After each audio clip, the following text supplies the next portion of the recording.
encontraba básicamente, ¿no? Y luego fui a hacer un máster en Hamburgo de Ciencias Climáticas Integradas, ¿no? Y después de ese máster, pues cogí y accedí a una escuela de doctorando Max Planck, las IMPRS, International Max Planck Research Schools. Y lo que a mí me gustaría hablar hoy con ustedes es cómo ustedes pueden hacer eso si es lo que desean, ¿vale? Pero bueno, antes, a modo de introducción, y una vez tengo yo el pointer, here we go. Ok, so, qué suerte vivir aquí, eso está claro, ¿no? Eso hasta había una especie de campaña donde se veía a la gente yendo a la playita con la cervecita, buen rollo. Qué suerte vivir aquí. ¿Quién quiere perderse los postajitos de la vieja? Nadie, ¿no? El sol, el buen tiempo, lo queremos todos, ¿no? Pero siempre hay un pero. Lo cierto es que las islas son bastante limitadas, y no limitadas en términos de espacio. Eso no es lo que estoy hablando. Estoy hablando en términos de oportunidades. Y eso es un hecho. Hasta que la cosa no cambie, pues es lo que hay, ¿no? Y ¿por qué no? O sea, es que el mundo es muy grande, hay muchísimas oportunidades y un montón de experiencias increíbles que vivir. También dicen por ahí que las Islas Canarias son las islas afortunadas. Y yo diría que no las Islas Canarias solo, sino sobre todo los isleños, ¿no? Por dos cosas principalmente. Porque tenemos educación suficiente y de calidad, tal que luego podemos hacer algo con ella. Pertenecemos al porcentaje irrisoriamente pequeño de gente que tiene la posibilidad de desarrollarse profesionalmente. Una vez uno sale al mundo y ve lo que hay fuera, es como, ay señor, ¿sabes? Y además, en Europa, y especialmente en Alemania, que es donde yo vengo, estamos muy bien reconocidos. Así que los físicos y matemáticos, físicas y matemáticas que salgan de aquí, que lo sepan que en Alemania todo va a ir bien. ¿Antes no me estaban oyendo? Ah, vale, bien. Ok.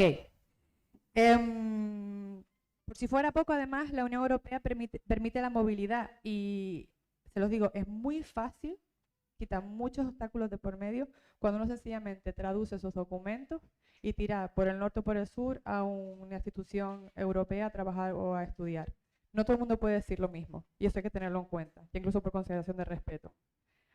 Bueno, en los próximos 40 minutos yo les prometo lo siguiente. Les prometo que les voy a dar una serie les voy a informar, les voy a decir una serie de cosas basadas en mi experiencia, que alguna de ellas, no todas, alguna de ellas les va a servir a ustedes. Les va a servir para maximizar las probabilidades de éxito profesional, que sean capaces de cumplir sus sueños. Y digo alguna de ellas y no todas porque esto es un proceso no lineal. Todos partimos de una base totalmente diferente, no sabemos realmente cómo va a ir cuadrando la cosa, así que de todo lo que yo les digo, ustedes quédense con la idea que tarde o temprano algo les va a funcionar, ¿vale? Eso y especialmente en el caso que ustedes quieran desarrollar carrera científica. Y si uno dice, oye, pues yo quiero desarrollarme como científico, pero luego, ¿qué pasa si quiero cambiar? No se preocupen, yo desde la ciencia hace 5 años y aquí todo perfecto. De hecho, la base científica que tenía o que tengo me ha ayudado muchísimo a avanzar. Así que no se preocupen de cambiar en el futuro. Si quieren, ahora mismo sienten que quieren ser científicos, sigan adelante. Bueno, les prometo eso y también les voy a prometer, les prometo que les voy a ayudar a reconocer que no tienen por qué tener miedo. Ahora mismo tienen ustedes todas las herramientas, quizá no los medios, pero todas y cada una de las herramientas que necesitan para poder ir desarrollándose como científicos, ¿vale? Lo tienen todo lo que necesitan, ¿vale? Los medios vienen luego, los cuales van a ustedes ser capaces de desarrollar con las herramientas que ya tienen, ¿vale? Y al final de mi ponencia me gustaría compartir con ustedes un poquito la investigación que yo hice en el Instituto Max Planck, ¿vale? Bueno, dicho esto, las diapositivas estas son muy feas, pero yo lo pongo para yo acordarme de qué es lo que les quiero decir, porque es importante que ustedes lo oigan, ¿vale? Los programas de doctorando en el continente, voy a empezar con ese tema. Estos son principios generales que están basados en mi experiencia, lo que me cuadró a mí, una especie de tecnología inversa, ¿no? Lo que creo que podría haber hecho mejor si lo repitiese y lo que me hubiese gustado que alguien me contase, ¿no? Bien, y los principios generales luego se pueden aplicar a otros institutos, no tiene por qué ser solo aquellos Max Planck Institute en lo que uno quiere ingresar. La escuela donde yo hice mi doctorado y un postdoc también, bueno, el postdoc fue luego, es en el IMPRS, International Max Planck Research Schools. Y esos institutos son una pasada, ¿vale? Son increíbles. Las condiciones son excepcionales. pero de verdad, o sea, es el paraíso de los investigadores. Voy a contarles un poco de lo que viene, la magnitud del tema aquí. Los doctorados son totalmente remunerados. Desde el principio cero, yo estaba cotizando como una especie de empleada del gobierno. Y la remuneración es tal que a mí no me hacía falta trabajar en paralelo. De hecho, yo no tenía ni siquiera que dar clases. Hay otra gente, otros centros donde tienes que dar clases en paralelo para poder hacer doctorado. Yo no. Tenía 100% de mi tiempo y mi energía para investigar. Investigar con los mayores científicos en ese campo. O sea, los científicos más reconocidos a nivel internacional, yo los tenía en el despacho de al lado. Bien.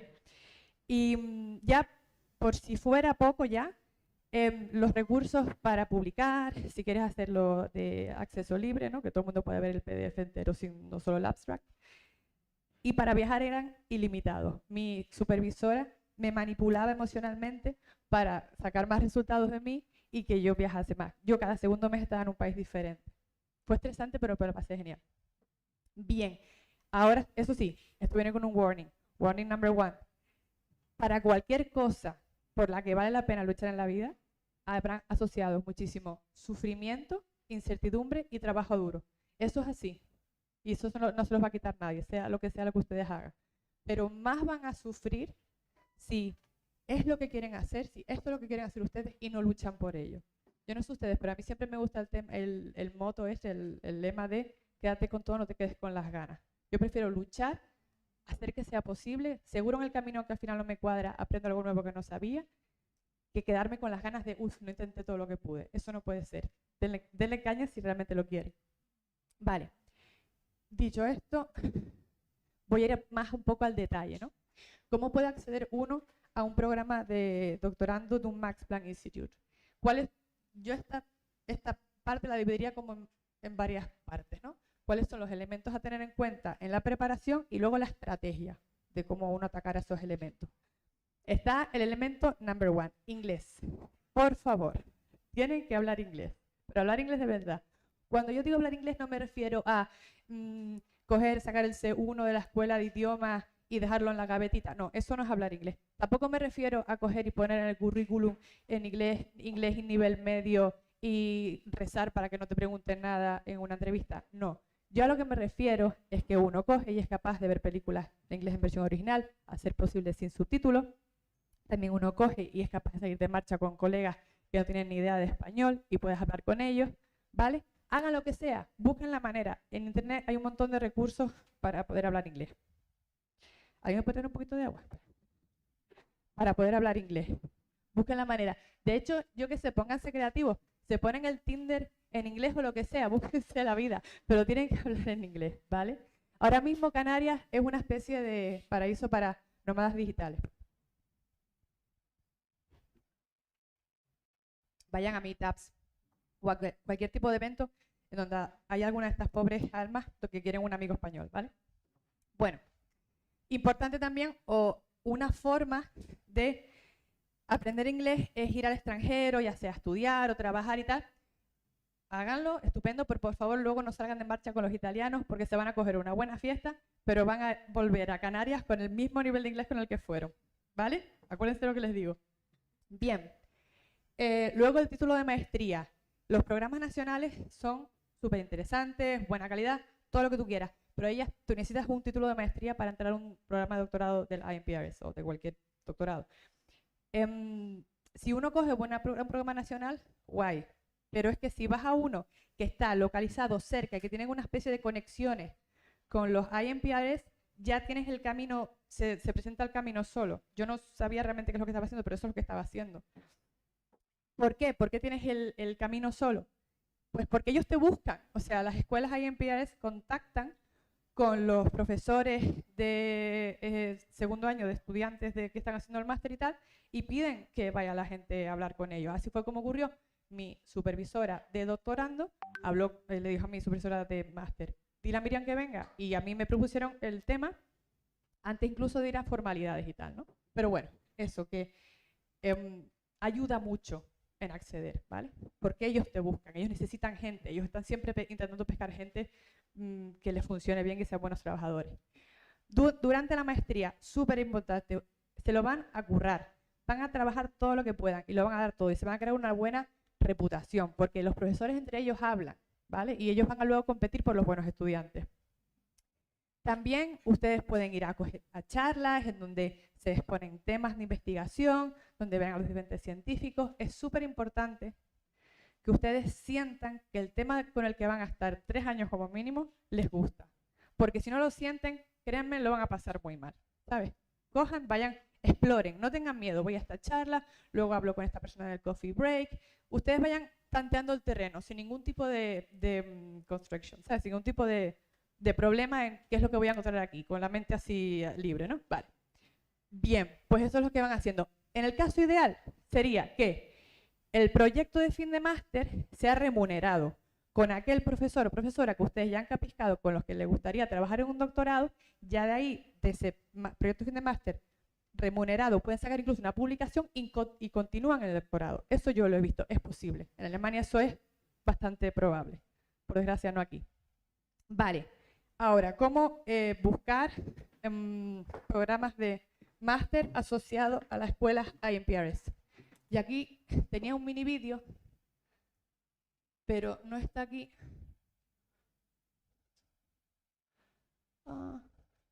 Wait, what's going on? Aquí. ¿Lo quitaron?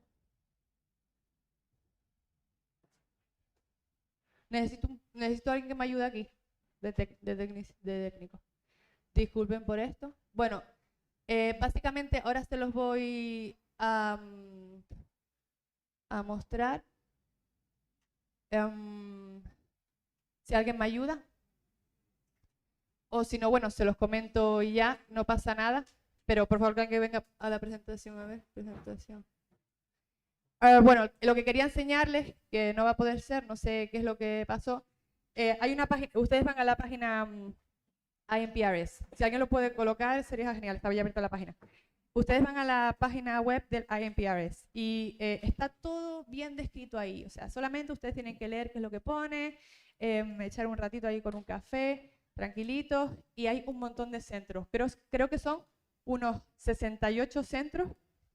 Lo que pone ahí de las condiciones de trabajo excepcionales y de que está trabajando con los científicos de renombre y que todo está organizado, estructurado. A ver, son alemanes, todo está estructurado, organizado y las cosas ocurren como están ahí escritas. Y, here we go. Oh, perfect. Gracias. Pues básicamente estas escuelas. En la página esta está todo. Y eso, son 68 escuelas, hay un montón de temas. Les digo, yo cada vez que veo esta página quiero volver a nacer, porque es que hay Biological Intelligence, Computational Methods, es que todo me encanta. O sea, yo quiero volver a hacer un doctorado. Quantum Dynamics and Control, Aging, de todo, aquí hay de todo, hay 68 y los MPI van por tema, así que no es solo física o biología, son temas combinados muy holístico, todo está genial. Bueno, pues el caso que ustedes miran en esta página y ven el que le da como más feeling, ¿no? En mi caso, el que yo hice fue el en donde yo hice mi doctorado, fue en el IMPRS, Earth System Modeling, modelaje del sistema climático. Vale, y uno dice, bueno, ¿cómo encuentro yo un máster que tiene esos nexos con esta escuela? Vale, pues a ver, yo busqué en Google ahí, Masters, portal, y uno dice, ¿dónde estudiar? La escuela esta de la IMPRS está en Hamburgo. Pues nada, sencillo. No, espérate, es clima. Yo pongo sencillamente aquí, clima. Y clima, y luego en Hamburgo.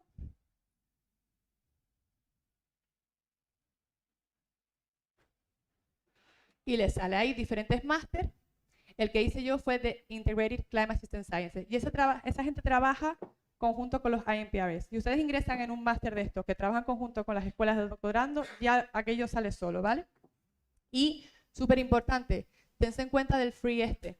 O sea, que un máster sea gratuito, eso se agradece porque, claro, ustedes luego van a coger y tener que costearse los gastos de estar allí, pero no es lo mismo tener que pagar poco con el máster, con las taxas, o sea, para entrar en el máster o no. Bien, Ahora, dicho esto, esta es la forma en la que uno cogería y buscaría esas posibilidades. Pero claro, ¿qué pasa si no me cuadra así? ¿Por qué no? Porque no puedo ir al extranjero. Si quieren, luego me preguntan por temas de financiación y tal, como lo hice yo.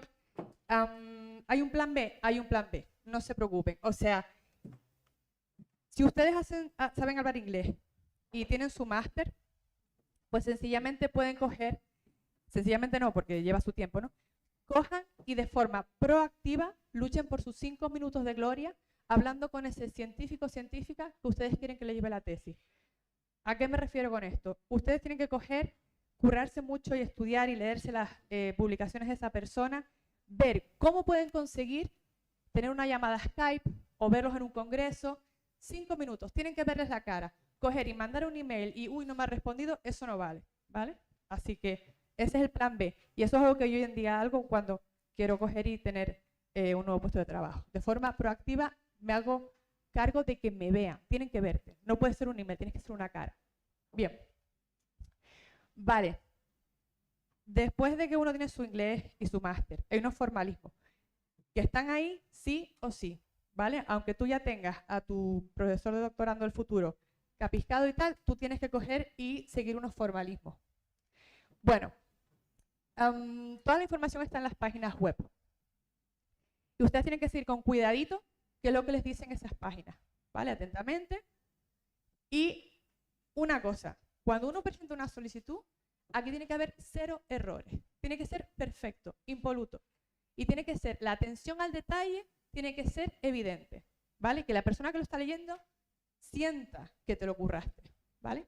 Una de las cosas a tener en cuenta a la hora de hacer un currículum y tal, es que tienes que adaptar el vocabulario, cómo tú describes por qué quieres entrar en este centro o hacer ese tema o trabajar con esa persona, a la jerga, a la terminología de esa persona. Tiene que ser evidente que tú conoces de lo que estás hablando y lo que harías con esa persona, ¿vale? Hay un montón de recursos en internet de cómo hacer documentos de calidad. Sencillamente lo buscan en Google y lo tienen. Estos son solamente unos ejemplos.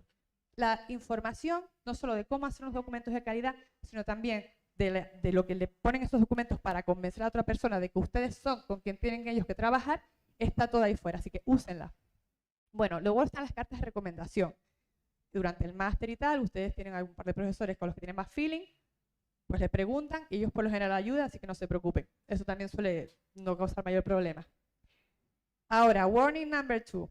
El rollo está en que aquí es muy fácil, cuando uno está solicitando un puesto, ponerse en modo víctima. En plan, esto es mucho tiempo, mucha energía, qué horrible. Esto es así. O sea, en puestos importantes la competición va a ser alta. Y ustedes van a tener que estar dispuestos a invertir ese tiempo y esa energía. Y si lo hacen, no se preocupen, denle caña, las cosas van a cuadrar. ¿Vale? Y otra cosa que me gustaría decirles, y que antes también fue mencionada, como que los físicos nos adaptamos rápido a otros temas y enseguida aprendemos. Es verdad, o sea, si ustedes en algún momento sienten la necesidad de cambiar de tema y empezar pues de repente a hacer algo más de biología o de química o de letras, de lo que sea, no tengan miedo a cambiar. Los físicos somos los intrusos laborales número 1, ¿vale? Enseguida aprendemos lo que sea. Se lo curran un poquito para aprender ese gap que le puede estar faltando y siguen para adelante. No se preocupen, porque el universo les va a ayudar, ¿vale? El destino favorece a los valientes, creo que dicen. Bien. Luego están las entrevistas. Y ahí les digo, que se me seca hasta la boca de acordarme. Las entrevistas están diseñadas para asustarles. Así que si ustedes están asustados de antes de entrar por la puerta para adentro, todo bien, esa es la idea.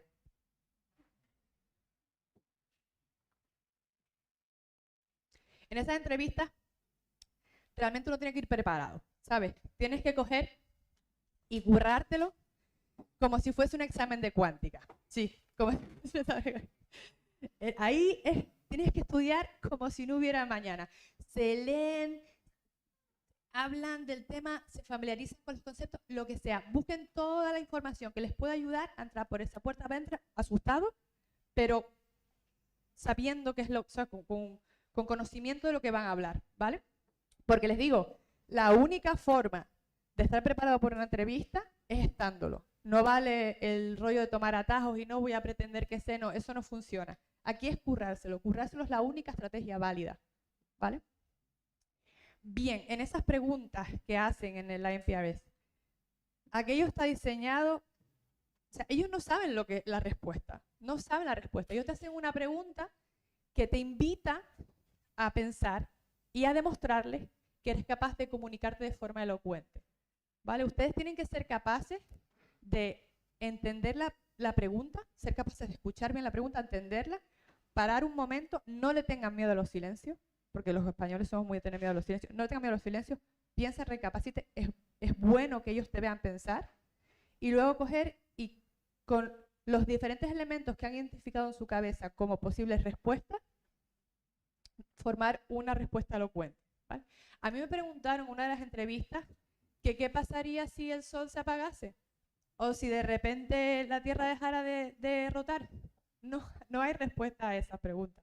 O sea, lo que ellos hicieron es invitarme a formular de forma coherente cómo los diferentes elementos y sistemas directamente relacionados con esas variables, digamos, las variables afectadas, interactuarían más probablemente en el caso de que eso ocurriese. ¿Vale? Y les digo, uno está asustado. Una de mis entrevistas yo cogí, entré y imagínense el rollo. Una mesa así cuadrada, yo y 10 o 12, no sé, científicos de los mejores en esos campos, justo así delante mío. Delante mío tenía al director del centro, Johan Barotsky, que es una persona encantadora. Pero en esa entrevista, especialmente, el señor cogió y no levantó la cabeza durante 10 minutos que estuve ahí sentada delante de él, y cuando levantó la cabeza y hizo su primera pregunta, la preguntó no de una forma amigable. O sea, aquello está diseñado para ponerme al límite y ver cómo yo reacciono. Y en esos casos, uno tiene que tomárselo como un juego. O sea, es como, ok, venga, vamos a jugar a esto. Y puedes jugar porque estás preparado. Así que se curran las cosas, se las aprenden y van con la tarea bien hecha. Bien. Muy bien. Esto es lo que vale. En todo el proceso de estudiar el máster, aprender inglés, coger y solicitar uno de los puestos y tal, hay como 3 conceptos claves que yo sé que les van a ayudar. La filosofía estoica, que si no la conocen, la buscan. Es un poco disfrutar del dolor, ¿no? La filosofía estoica. Luego la meditación. Sobre todo hoy en día, el tema de estar todo el rato con el móvil les está friando el cerebro. O sea, bueno, a ustedes y a mí. O sea, meditación y el deporte. Súper importante el deporte para nivelar el metabolismo y que uno pueda funcionar mejor en el día. Bueno, con esto yo espero no haberles asustado, sino todo lo contrario. Yo estoy totalmente segura que si habéis llegado hasta aquí es porque tenéis todo lo necesario para seguir adelante y que vuestro intelecto, trabajo y perseverancia harán el resto.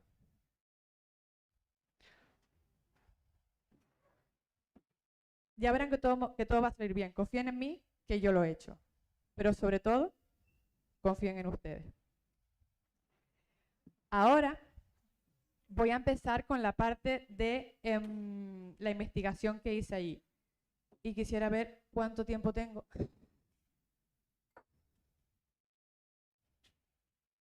Ok.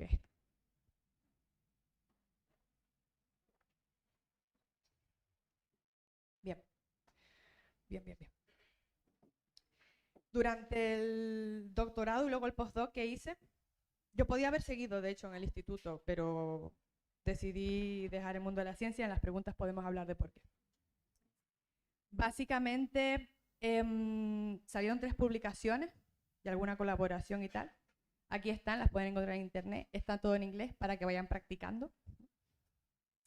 Y este programa fue fundado por un programa especial del gobierno alemán que hicieron para entender qué es la geoingeniería, ¿no? Porque, a ver, yo estoy segura que levante la mano quien sabe qué es el cambio climático. Ok, me lo esperaba. ¿Y la geoingeniería? Vale, pues en el futuro va a tomar más relevancia, porque nos gusta o no va a ser una de las opciones que los gobiernos van a considerar como feasibles para combatir el cambio climático. Bueno, pues el gobierno alemán cogió y hizo una especie de programa de investigación y mi doctorado fue totalmente fundado por ello. Trabajé con científicos increíbles, excepcionales, no solo como científicos, sino también como personas.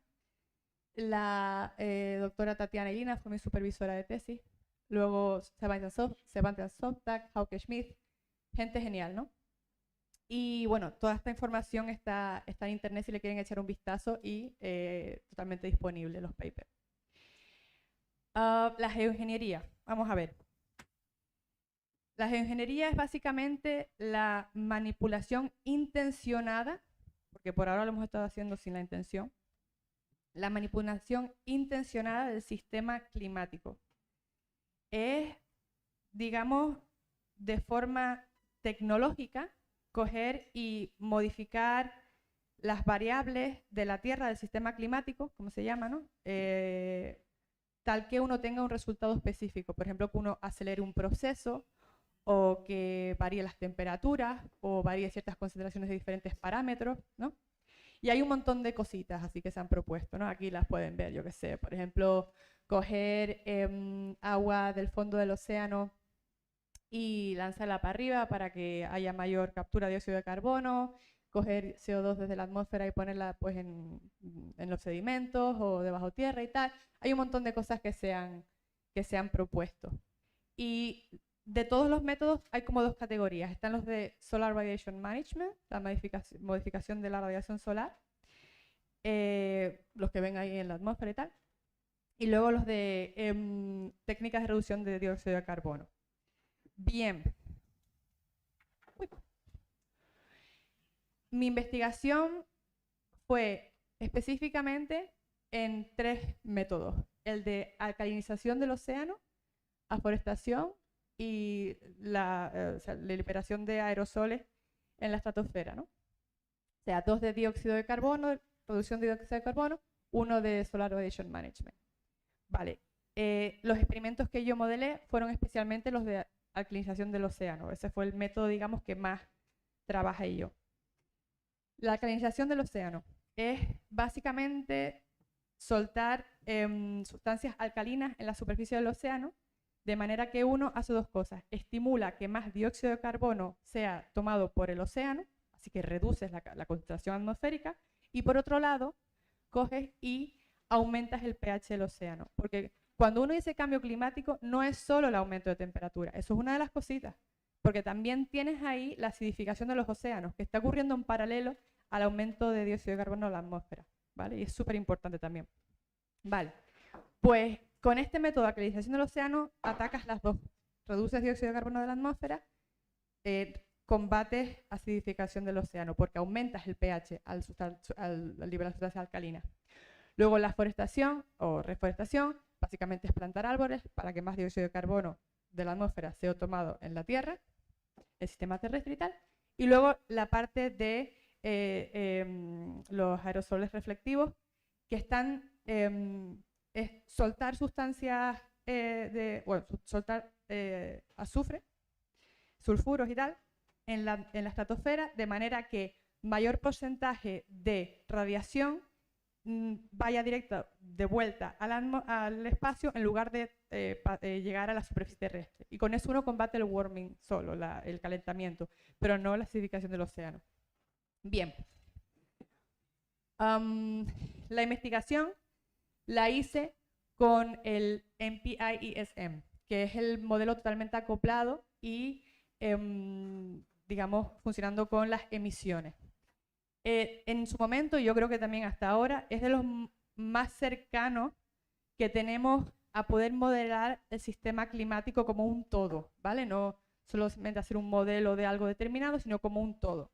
Estos modelos acoplados, del sistema climático acoplado, pues lo que hacen es intentar simular eso, la Tierra cómo funciona como un todo. Bueno, por ejemplo, el módulo ECAM era la parte de la atmósfera, modela pues la dinámica atmosférica, la temperatura de la atmósfera o la concentración de aerosoles, como por ejemplo el carbono, todo ese tipo de cosas. Luego Jeff Bach modelaba la biogeoquímica del sistema terrestre y de los ciclos, por ejemplo, del carbono o de nitrógeno. Y NPIOM llevaba la dinámica del océano. Y HAMOC, que era la parte que yo, digamos, modifiqué, era la parte de la biogeoquímica marina. Y todo esto está interconectado. O sea, uno hace un cambio en la parte de terrestre y lo va a notar el océano porque todo está, digamos, hablando una cosa con la otra. Los experimentos que hice o que hicieron mis compañeros y que también utilicé en mi investigación estaban basados en los RCP, las trayectorias de concentración representativas, ¿no? Y básicamente lo que hacen esas trayectorias es dar una representación de cuáles serían las consecuencias en el sistema climático basada en suposiciones de cómo nos comportamos los humanos, ¿vale? Es como, vale, asumamos que ocurre A, B y C, pues esto va a ser la consecuencia para el sistema climático. Y eso de alguna forma es el input del modelo, ¿no? Los RCPs más importantes, o por lo menos en los que nos centramos nosotros, fueron el 8.5, ¿no? Que sería el business as usual, que es el que estamos siguiendo. Básicamente no se está haciendo nada por el cambio climático, estamos emitiendo y no hay ningún tipo de modificación neta en nuestras actividades tal que haya un efecto positivo en contra del cambio climático. Y luego también utilizamos el 4.5, que es, si lo ven aquí, hay ciertas emisiones y tal, pero a mitad de la centuria pues ya empieza a haber reducción de emisiones, ¿no? Y luego ya pues se queda como balanceado, tal. Esto yo no lo veo venir, ¿eh? Pero bueno, utilizamos esos dos escenarios de alguna forma. El 8.5 y el 4.5 son watts per square meter. Eso es una especie de flujo de energía y lo que te está dando una representación de la temperatura a la que se puede llegar, ¿no? Por ejemplo, en este escenario, el 8.5, aquí se va a llegar perfectamente a 4 grados fácil en mucha parte de la Tierra. O sea, es como el cambio va a ser brutal. Pero el 4.5 pues es mucho menor, es una especie de representación de cómo es el forcing que hacemos nosotros y la temperatura asociada. Bien. Pues las preguntas que cogimos y atendimos en la investigación un poco es, si nosotros cogemos y tenemos las emisiones del 8.5, o sea, no hacemos nada en contra de las emisiones que estamos haciendo, ¿podemos con estos métodos de geoingeniería que les describí llegar a un estado climático similar al del 4.5, que sería menos peligroso? Esa era un poco la idea, ¿no? Lo que hicimos nosotros. Y cuando digo estado del sistema climático, me refiero pues a la absorción del CO2 por el océano, el CO2 en la atmósfera y por tanto la temperatura superficial terrestre. Yo me centré especialmente a cómo esos escenarios, basados en esas proyecciones y tal, afectarían la biogeoquímica marina y en particular la acidificación del océano, el pH del agua, del pH superficial del océano, y luego el estado de saturación del carbono cálcico. Esto es una variable que no todo el mundo conoce, ¿vale? Pero básicamente, cuanto mayor es omega, mejor para estos organismos que son parte de la base de la cadena trófica en los océanos, ¿vale? Así que omega alto saturado, lo necesitan bien, que es como ellos han vivido hasta ahora. Omega bajo, que ocurre cuando el pH disminuye con la acidificación. No, cuando el pH aumenta, con la acidificación pH aumenta, malo para ellos. ¿Ven la diferencia aquí? Omega alto, bien, omega bajo, vale, ¿no? No pueden hacer sus conchitas, ¿no? Y también, durante la investigación, me pareció interesante atender a cuáles son los efectos de terminación, porque en biología, pero especialmente en cualquier sistema terrestre, el rate of change, o sea, cómo de rápido es un cambio, un parámetro terrestre, eso tiene importancia. O sea, no es lo mismo ir de 0 a 2 grados durante 10 años que de 0 a 2 grados durante un año. Hay una gran diferencia. Entonces yo quise atender a cómo de rápido se hacía el cambio cuando uno terminaba los experimentos de geoingeniería. Bien, un poquito sobre los experimentos. No se preocupen si no lo pillan todo, más o menos intenten captar la idea, porque la verdad que a la gente le solía costar. Le solía costar entender cómo uno mezcla esas proyecciones y las suposiciones y tal, ¿no? Pero bueno, en los experimentos de tierra, lo que hicimos fue coger y con las emisiones de, aquí no cortamos emisiones, vamos a asumir que hacemos algo a nivel terrestre, en plan plantar muchos árboles. Vamos a dejarlo así, ¿vale? Vamos a decir, bueno, seguimos emitiendo, no dejamos de utilizar combustibles fósiles, pero vamos a hacer una campaña masiva de reforestación o vamos a tener en cuenta cómo los sistemas terrestres pueden captar más dióxido de carbono. Bien. En la parte de alcalinización del océano, lo que hicimos es, bueno, vamos a suponer que seguimos emitiendo sin ningún tipo de reducción en el CO2 para la atmósfera, pero cojo yo con alcalinización del océano, liberando sustancias alcalinas en el océano, intento que el océano tome ese dióxido de carbono, ¿vale? Aquí es cuánto, la gráfica esta lo que muestra es cuánto haría falta para que tengamos, tengamos las emisiones del 8.5, pero vayamos a los niveles de CO2 del 4.5.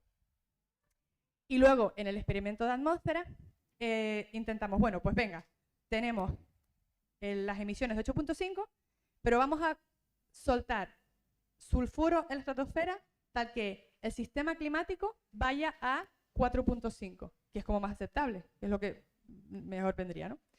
Bien, pues aquí ahora empiezo con los resultados. Esta es la absorción del carbono por el océano. El histórico es un poco como viene siendo hasta ahora, ¿vale? Es un mapa, una media de este periodo de tiempo y tal. Rojo significa tomar dióxido de carbono y azulito pues significa como que es más bien que suelta dióxido de carbono a la atmósfera.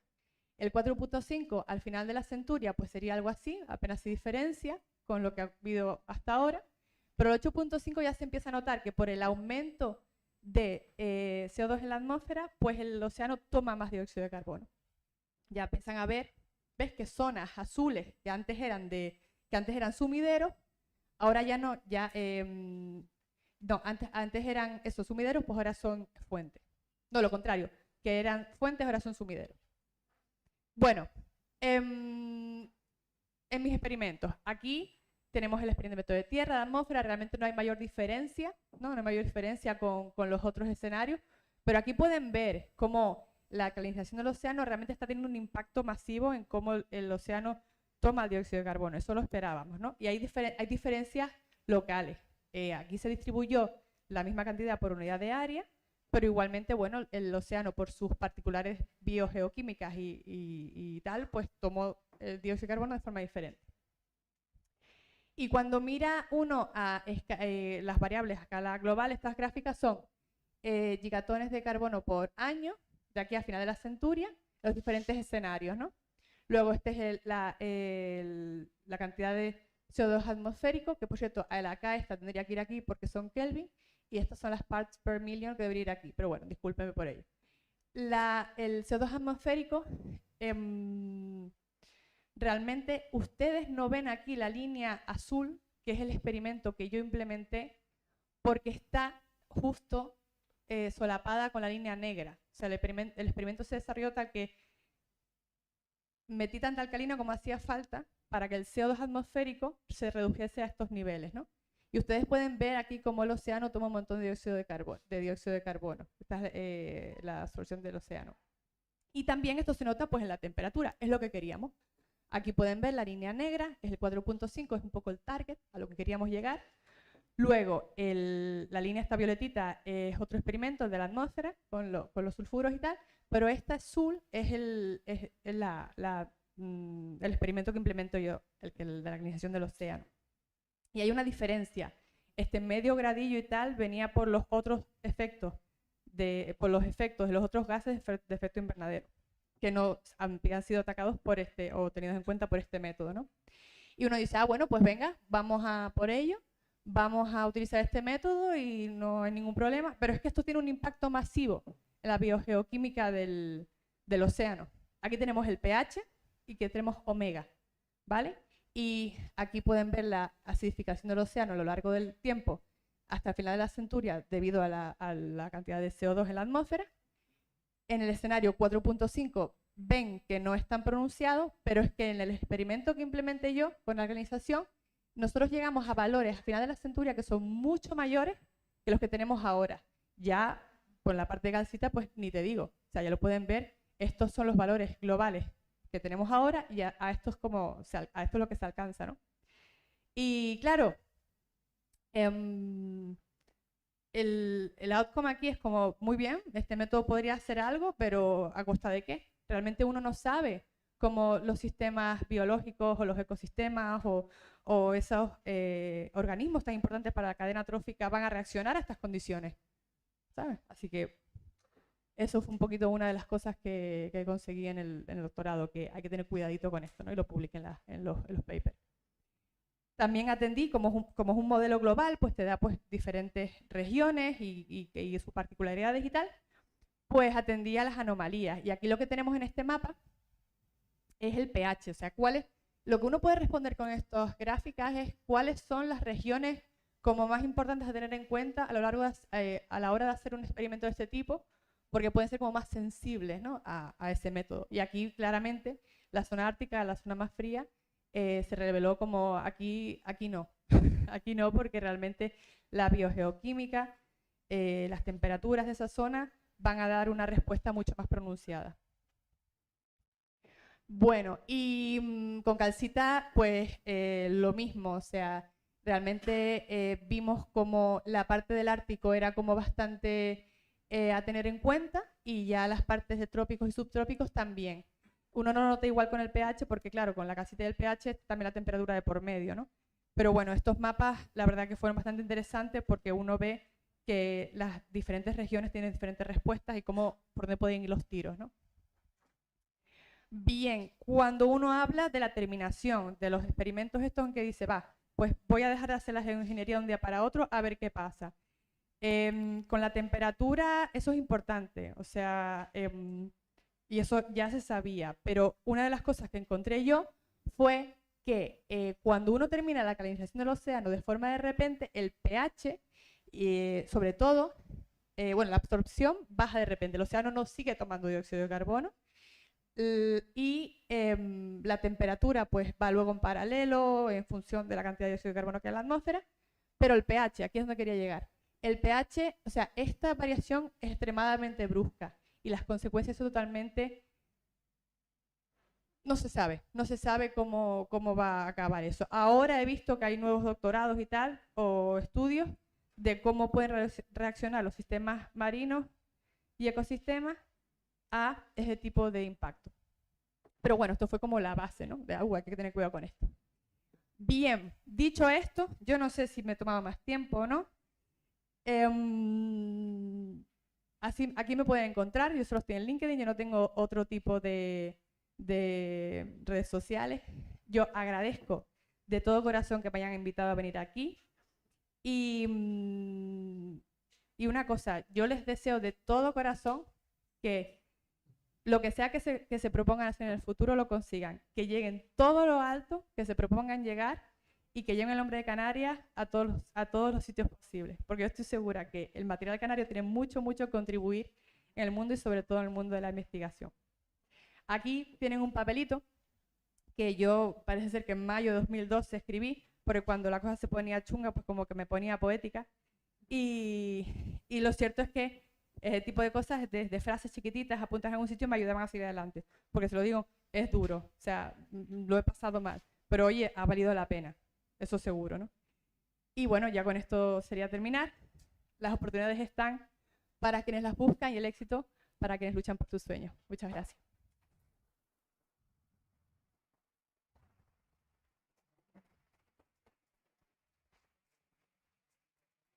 Venga. Pues muchísimas gracias, Miriam, por esta charla tan útil y tan interesante. Y ahora vamos a dar comienzo a una rondita de preguntas para aquel que quiera decir algo. Recordamos también que para la gente que nos está viendo online, si escriben por el chat, también le haremos las preguntas que nos digan por ahí. Así que si tienen alguna pregunta para hacerle, Ahí al fondo, por favor.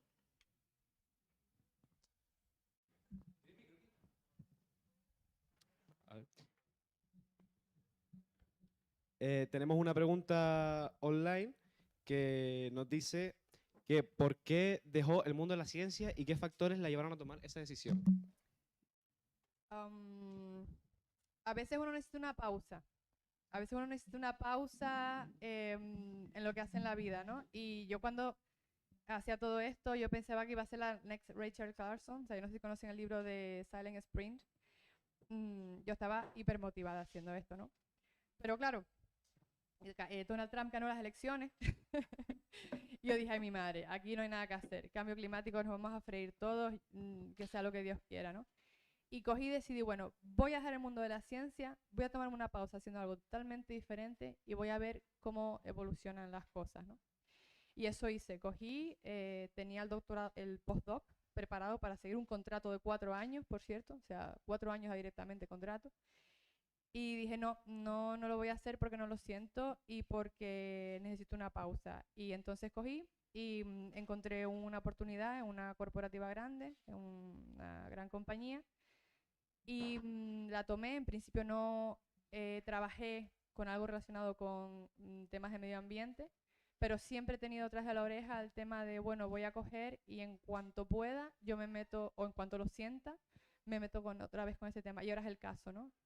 Cogí, empecé como manager de proyecto y tal, para temas de desarrollo de software, totalmente diferente a lo que había hecho hasta entonces. Aprendí mucho y bueno, llegó después de 3 o 4 años, sentí de nuevo la llamada de, aquí hay que hacer algo que realmente yo sienta propio y que me motiva, ¿no? Porque si no, me siento vacía. Y el año pasado fui directora de programa de todos, no todos, pero de muchos de los proyectos de desarrollo de software que tenían que ver con temas medioambientales, ¿no? Y la compañía es bastante tocha, es Bayer, o sea es un, eso tiene un impacto positivo. Entonces yo dije, bueno, ahora siento que puedo volver a este tema, estoy dentro de la compañía que puede hacer un cambio positivo, tiene desde luego el poder de hacer un cambio positivo. Y ya he empezado, ahora estoy en una especie también de pausa de los proyectos que estoy trabajando, pero estoy en ello y tomé una pausa para coger impulso. Creo que ahí había una pregunta también presencial. Primero de todo, muchas gracias por su ponencia. La verdad que me parece muy útil que el alumnado sepa de estos temas ya desde temprano. Y bueno, quería preguntarle, primero de todo, a qué se estaba dedicando últimamente, ¿no? Después de haber hecho este parón en la ciencia. Pero bueno, ya lo he comentado un poco. Y además quería saber, a mí personalmente, que me interesa mucho el campo de la modelización oceanográfica en concreto, ¿cuáles son un poco las salidas que a lo mejor que se puedan diferenciar de otro perfil de físico? Salidas laborales, digamos, en el hipotético caso de que pues, quisiera dejar la ciencia o después de haber hecho un doctorado y una cierta formación en este campo de la modelización. Eso es algo que ahora mismo no tienes que preocuparte en absoluto. Una vez tú coges y trabajas en eso, vas a adquirir tal capacidad de abstracción y tal capacidad de trabajo que vas a poder enseguida cubrir cualquier gap de conocimiento que te haga falta para otro puesto. O sea, si tú quieres desarrollarte en ese área, que no sea porque no ves ahora cuáles son las posibilidades después de hacerlo en caso de que quieras cambiar.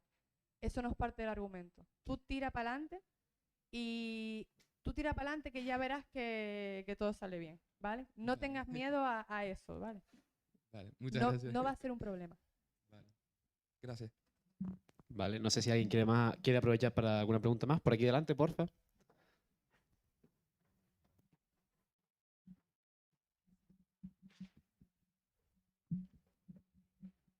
Sí, gracias por la charla. La verdad que me ha gustado bastante. Y la pregunta iba un poco enfocada como comentó que había trabajado de camarera y ahora ha enfocado otra vez al tema de que se ha salido de la academia. ¿No le da miedo perder esa ilusión por la investigación ahora que ha tomado otro camino? ¿O en el momento en el que decidió parar para trabajar, pues que no pueda retomarlo? Gracias. Yo estoy segura que si en cualquier momento me quiero volver a meter en el mundo académico, aquí no hay problema, porque de hecho lo que he aprendido en el mundo de la industria es a ser mucho más efectiva, o sea, y a sacar resultados tangibles, que por desgracia a veces... y había una primera parte de la pregunta donde decías ilusión por la investigación.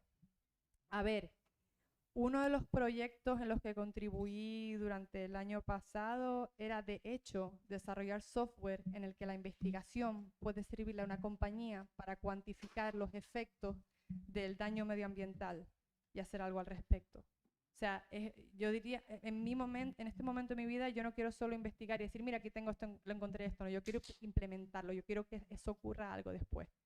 Porque información tenemos un montón, o sea, los IPCC, dice, estos Intergovernmental Panel for Climate Change, esos son los libros gordos de PTT y está todo escrito ya, o sea, hay mucha gente investigando.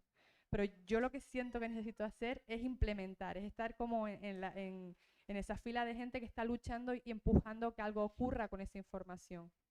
Y la ilusión, yo no diría que puedo perder la ilusión siempre está ahí. Ahora no es ilusión, ya es pasión. O sea, ya yo quiero ver esto ahí, lo quiero ver. No, antes de que yo muera, quiero ver que ocurrió algo.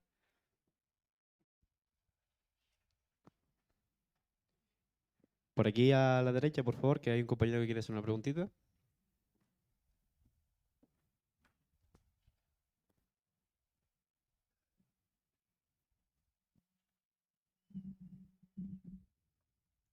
Bueno, primero que nada, igual que el resto de personas que han preguntado, muchas gracias por la charla, está muy bien. Te quería preguntar acerca de las empresas, compañías y demás.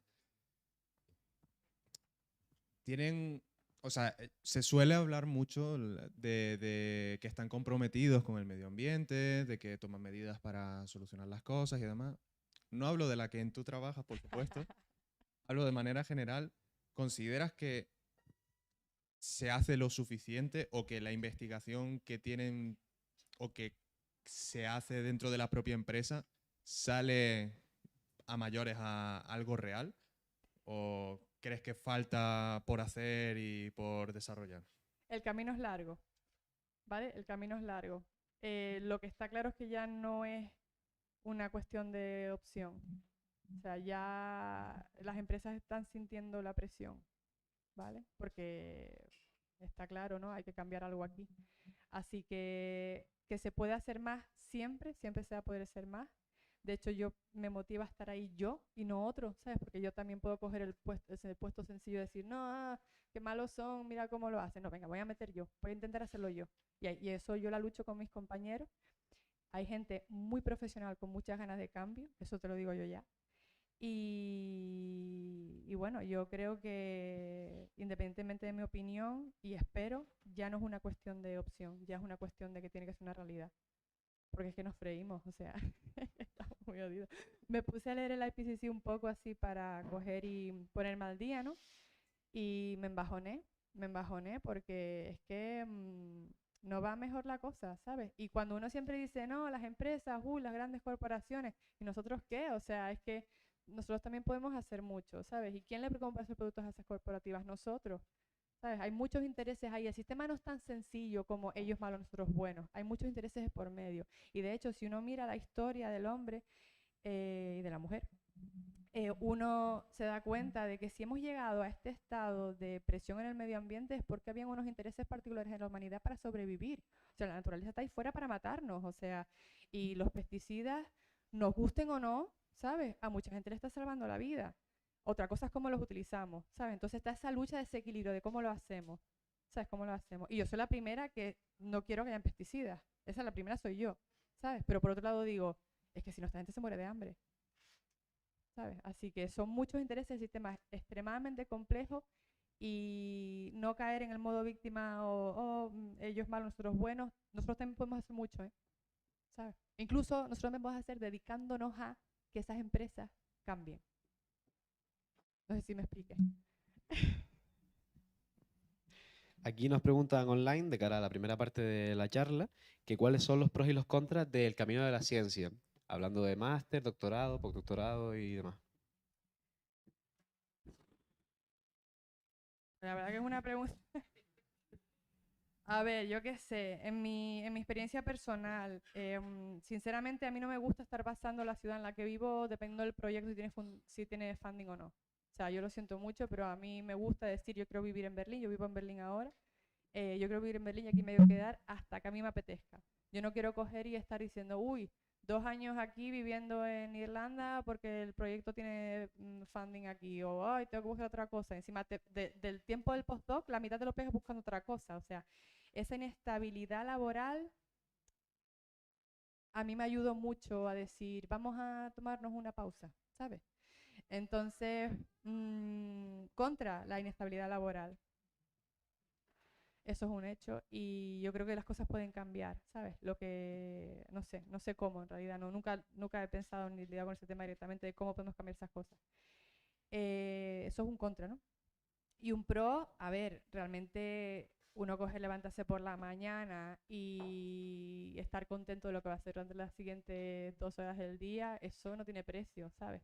No hay dinero que pague el sentirse lleno por lo que hace uno y lo que invierte el tiempo, ¿sabes? Y la pasión que ustedes sienten y que se nota porque si no, no aprobarían los exámenes y que en el futuro se dedican a la investigación y tal, esa pasión en lo que haces cada día, eso no hay dinero que lo pague, ¿sabes? Así que, no sé. Mayor contra es lo malo, ¿no? O sea, lo malo, lo mejor es esa pasión con la que uno vive el día a día cuando las circunstancias lo permiten. Lo negativo, la inestabilidad que no te permite tener una especie no te permite priorizar en temas personales. ¿Cómo lo diría? Pues muchas gracias. No sé si alguien más tiene una pregunta. Aquí hay unas cuantas, de hecho. Bueno, antes que nada, pues darle las gracias también por la charla. La verdad que me gustó bastante. Yo quería preguntarte, lo acabas de nombrar también, ¿no? El tema de que, bueno, hay pesticidas que están salvando vidas, ¿no? Y cómo la tecnología, pues, si bien es verdad que estamos destrozando el mundo, como también tiene su parte positiva, ¿no? En cierto aspecto. Entonces, respecto a, no sé cómo lo ves tú respecto a implementar políticas activas contra el cambio climático, sobre todo en países menos desarrollados. O sea, cómo podemos nosotros tener a nivel de opinión personal tuya, cómo podemos nosotros tener la hipocresía de ir a Asia y decir, no, mira, usen coches eléctricos, Es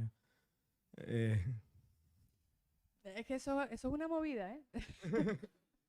Eso es una movida. De hecho, cuando uno piensa en los políticos y tal, yo no sé si yo sería capaz de meterme en unas discusiones. Por ejemplo, yo estuve en Dubái ahora en enero, ¿no? Y solo medio grado de global warming vino de construir esa ciudad. Ok, aquello es salvaje. O sea, una pasada. Es la ciudad de lujuria basada en la miseria. O sea, fue súper desagradable. Yo me fui de allí con el estómago revuelto porque allí se nota como ese país se beneficia de la miseria de países de alrededor y crea luxury desde esclavitud, ¿no? Y claro, esos son los dueños del petróleo. Tú vete a esa gente y dile, no, mira, me dejas de emitir porque es que luego me suben los niveles del mar y no tengo de vivir yo. Me decía, ¿a mí qué me estás contando? ¿Sabes? Entonces, eso es una movida. Yo no sé si estaría preparada para una discusión de ese tipo, porque directamente va a haber un muro ahí de intereses, de no es mi problema, es tu problema, búscate la vida. Pero es que encima, la persona que le está preguntando al otro necesita de ese combustible para mantener la sociedad. ¿Sabes lo que te digo? Sí, sí. Entonces, como, se está poniendo la cosa interesante, ¿sabes? Entonces, no sé, yo la solución la vería de hecho, cuando vi que el combustible de hidrógeno y tal, como que se está desarrollando, yo dije, wow, eso sería un pedazo de cambio, porque cambiaría las dinámicas de poder, ya no sería tan imprescindible el petróleo y sería una pasada, ¿no? Yo creo que la tecnología tiene mucho ahí que aportar. De hecho, si no es así, yo no sé cómo lo vamos a hacer, ¿sabes? También confío en la Tierra, que tiene su, digamos, la Tierra responde. Nosotros somos unos recién llegados aquí, ¿sabes? No somos los primeros sistemas biológicos que se convierten en una fuerza geológica. Para nada. Hay oxígeno en la atmósfera porque el fitoplancton evolucionó. O sea, es que no somos los primeros que hacen cosas así, ¿no? El tema está en si nosotros nos podemos quedar y cómo nos vamos a quedar en la final de esta centuria.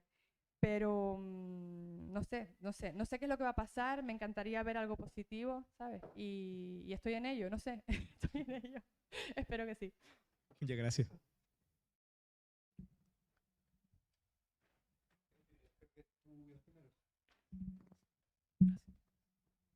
Muchas gracias por la charla. Y más quería preguntar si en las soluciones planteadas en la charla, ¿ustedes consideraron qué tan económicamente viables eran estas?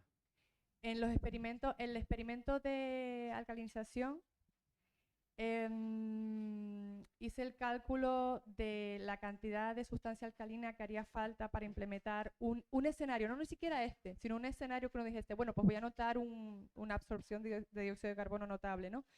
Y no habría suficiente sustancia alcalina para ello.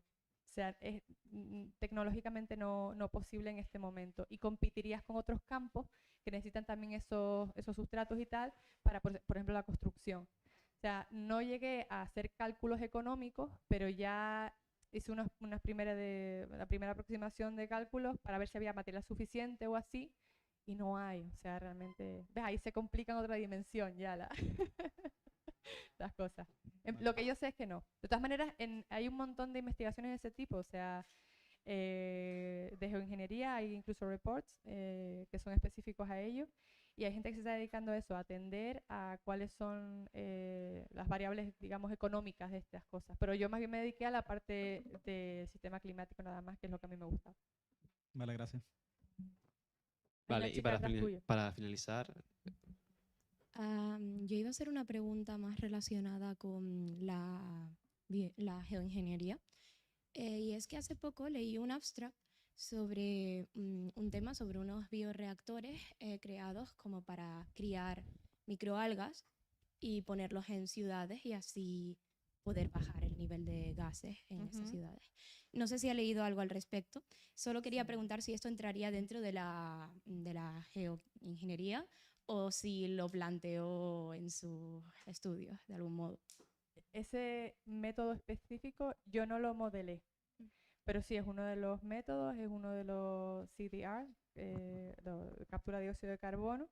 Y el problema ahí no es la captura, es el storage. ¿Sabes lo que te digo? O sea, tú tienes que asegurarte de que cuando coges dióxido de carbono, aquello se queda metido donde lo dejas. Bastante tiempo. ¿Sabes? Porque si incluso si coges y lo pones en los sedimentos, ¿cómo haces tu sistema cerrado? ¿Cómo no sabes que aquello se está yendo fugas por todos lados? O por ejemplo, también en fosas o tal, bajo tierra. El problema de la captura de dióxido de carbono, también la química, o sea, los procesos químicos asociados, por supuesto, tienen que ser complejos, hacer que funcione de forma neta, que valga la pena, pero el problema de eso es el storage, el mantenerlo. El mantenerlo y decir, está ahí. Ahí sigue. Entonces sí entraría como dentro de este campo. Sí. Vale. Vale, pues con esto damos por finalizada la ronda de preguntas, así que muchísimas gracias por estar hoy con nosotros y por su charla.